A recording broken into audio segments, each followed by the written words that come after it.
Здравейте, приятели! Аз съм Миро, вие сте каналът Готвене за начинаещи и в днешното видео ще ви покажа една бърза рецепта за страхотен десерт, наричащ се чурос. За първи път го видях докато работех на Златни пясъци, тогава още не се занимавах активно с готвене, камо ли с десерти. Ми се стори доста интересен.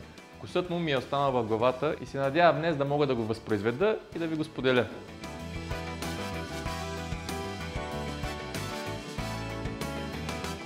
Чуросите обикновено се поднасят с шоколадов сос. Започвам с неговото приготвяне, тъй като те са хубави топлички и искам всичко да ми е готово, когато станат и те. Изливам сметана в касеролка, ще я нагрея и с нея ще разтопя малко черен шоколад, който си изсипвам в подходяща голяма купичка. Може да направите соса и с какао, но аз предпочитам истинският вкус на шоколада. След като сметаната е почти пред завиране, мога да я излея върху шоколада. Използвам сметана с масленост 35%, животинска, разбира се, не имитиращи продукти. Оставям за 30-40 секунди да може шоколада да започне да се разтопява, след което вече ще разбъркам, докато се получи гладка емулсия. Подготвям си и сместа, в която ще овалваме готовите чуроси. Тя се прави съвсем елементарно от малко кристална захар и канела. Ако не обичате канела, може да я пропуснете, но за мен лично е задължително. Разбърквам добре, за да се разнесе канелата навсякъде. Хубаво е да го направите в достатъчно голяма съдинка, където да може да ги слагате. Шоколадът вече се е разтопил почти изцяло, но както виждате все още сместа не прилича на шоколадов сос. След кратко разбъркване ще видите как започва да се променя. Това е защото мазнината в шоколада и тази в сметаната се смесва и се получава, както казах, гладка емулсия. Може да използвате и пасатор или пък блендер, за да стане още по-лесно, но за такова малко количество според мен не си заслужава цапането. На ръка се получава достатъчно добре. Всъщност самата смес за чуросите много прилича на тази за еклерите, прави се парено тесто. Отново имаме масло, брашно, яйца, така че сега минаваме на котлона. Подходяща касеролка, сипвам вода. Тук използвам изцяло вода, за разлика от еклерите, където използвам мляко. Добавям и маслото, както и 2 лъжици захар. И сега оставям докато маслото се разтопи и сместа заври. След това ще добавим и брашното. Сместа вече завря, така че мога да добавя пресятото брашно.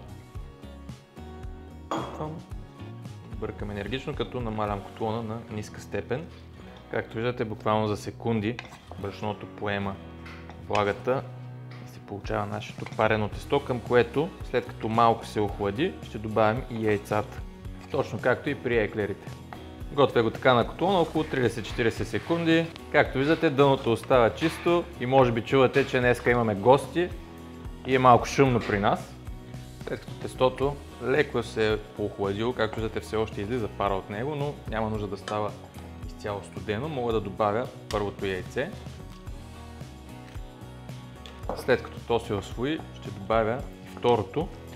Него ще го добавям на части, защото не искам сместа да стане прекалено рядка и да не мога да я шприцовам в последствие. Първото яйце е освоено, така че започвам добавянето и на второто. Тестото изглежда доста твърдо, затова добавям още малко от яйцето. Може би ще се поеме почти изцяло и сместа ще стане точно каквато трябва. Слагам го в сладкарски пош, еднократен, който съм оборудвал с ето този накрайник. Може би не е най-подходящият за чурос, но според мен ще свърши работа. На котлона вече подгрявам и олио, няма нужда да е прекалено дълбоко, около един пръст е абсолютно достатъчно в широк тиган.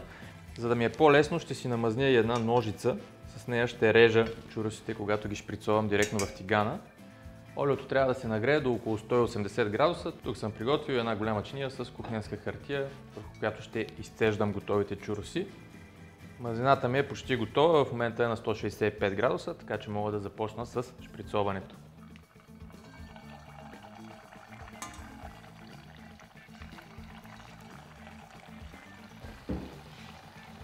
Чуросите се изпържват изключително бързо, трябват им по около 2 минутки от страна или общо 4-5 минутки.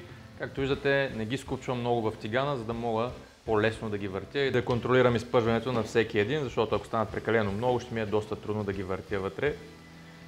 Трябва да се получи ето този прекрасен златист цвят. Оставям ги да се оцелят за 30-40 секунди на хартията, след което ги отупвам докато са още топли в захарта и канелата. Приятел, ти ще пробваш ли?